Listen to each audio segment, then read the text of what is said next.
पूर्व केंद्रीय मंत्री, एथेंस ओलंपिक के सिल्वर मेडलिस्ट, जयपुर ग्रामीण के सांसद कर्नल राज्यवर्धन सिंह राठौड़ चंडीगढ़ में मौजूद हैं। सर, स्वागत है आपका। सबसे पहले मैं आपसे जानना चाह रहा हूं कि किन मुद्दों के साथ पार्टी पंजाब में बढ़ रही है, क्या टफ टास्क है?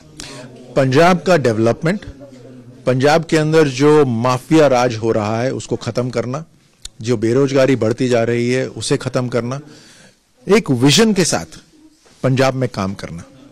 पंजाब की जो काबिलियत होती थी, जो पंजाब कंट्रीब्यूट करता था पूरी देश की ग्रोथ में, आज नेगेटिव हो गया है। पिछले 2 दशक से ये धीरे धीरे नेगेटिविटी बढ़ती जा रही है। आप उसको अगर सही आंकड़े में मैं बताना चाहूं तो जीडीपी जो पंजाब की है that is 2.8% and average GDP of every state is 6%। तो कहां पंजाब होता था और कहां हो गया?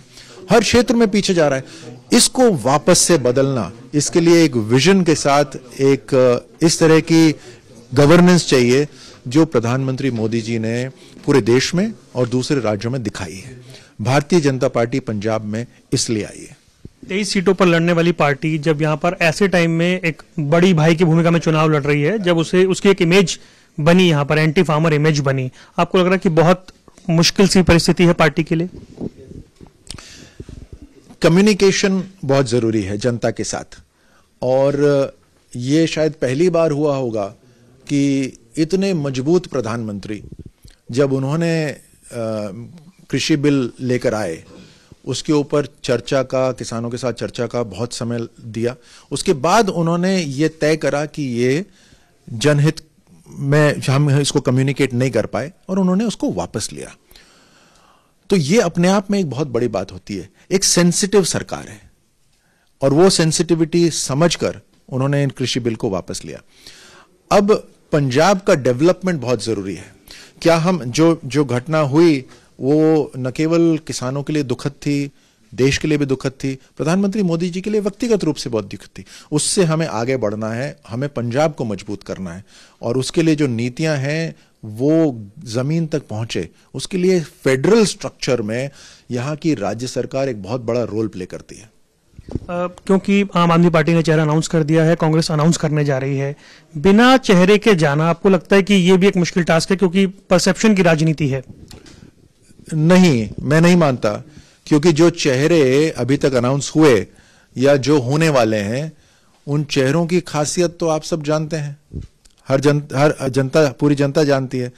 तो जरूरी ये नहीं कि चेहरा कौन सा है, जरूरी ये है कि नीति और नीयत क्या है।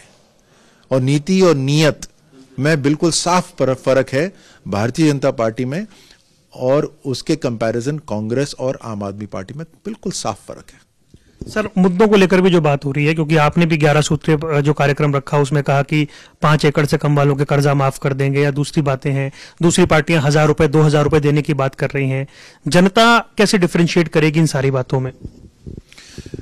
एक नीति जब लेकर आते हैं तो काबिलियत होनी चाहिए उस नीति को जमीन तक पहुंचाने के लिए। वेयर विदॉल होने चाहिए आपको काम करने के लिए। आम आदमी पार्टी इतने बड़े बड़े ऐलान कर रही है। पंजाब की जो सरकार है उसके ऊपर 3 लाख करोड़ का डेट है। तो जब इतना बड़ा डेट है तो आप इतने बड़े बड़े वादे कैसे कर सकते हैं? ऊपर से दिल्ली के अंदर आप कोई अलग निर्णय लेते हैं और पंजाब में अलग निर्णय लेने की बात करते हैं। आप वहां पर अपनी इकोनॉमी को बूस्ट करने के लिए, अपना पैसा इकट्ठा करने के लिए आपने जो ड्राई डेज है उसको 21 दिन से घटाकर 3 दिन कर दिया, और पंजाब में आप बात करते हैं कि हम नशाबंदी बंद कर देंगे। और चॉइस क्या है कि कौन बंद करेगा, वो भी समझते हैं आप। तो ये जो खोखले वादे होते हैं इसको समझना बहुत जरूरी है, खासतौर से इस समय जब पंजाब का वोटर पंजाब का भविष्य बदल सकता है।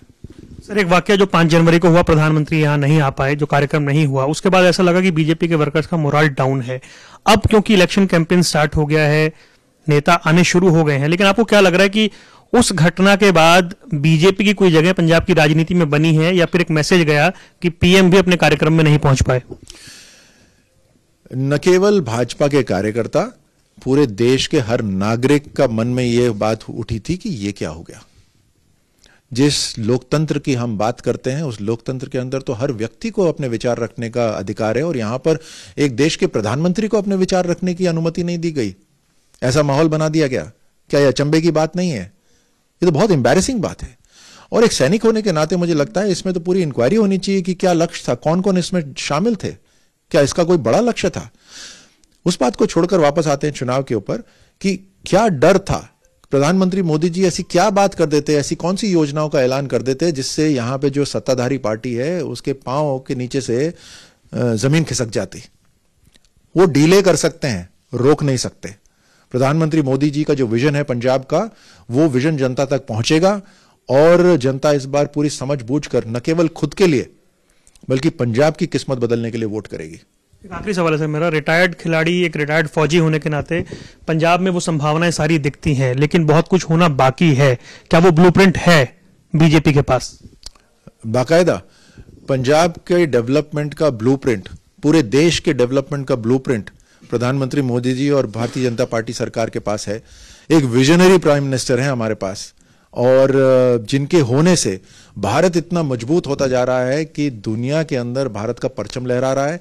और बहुत से कुछ ऐसे राष्ट्र हैं जिनको कष्ट हो रहा है, तो बाहर की ताकत भी शामिल है इसके अंदर, लेकिन ब्लूप्रिंट पे काम करने की काबिलियत भी प्रधानमंत्री मोदी जी के पास है।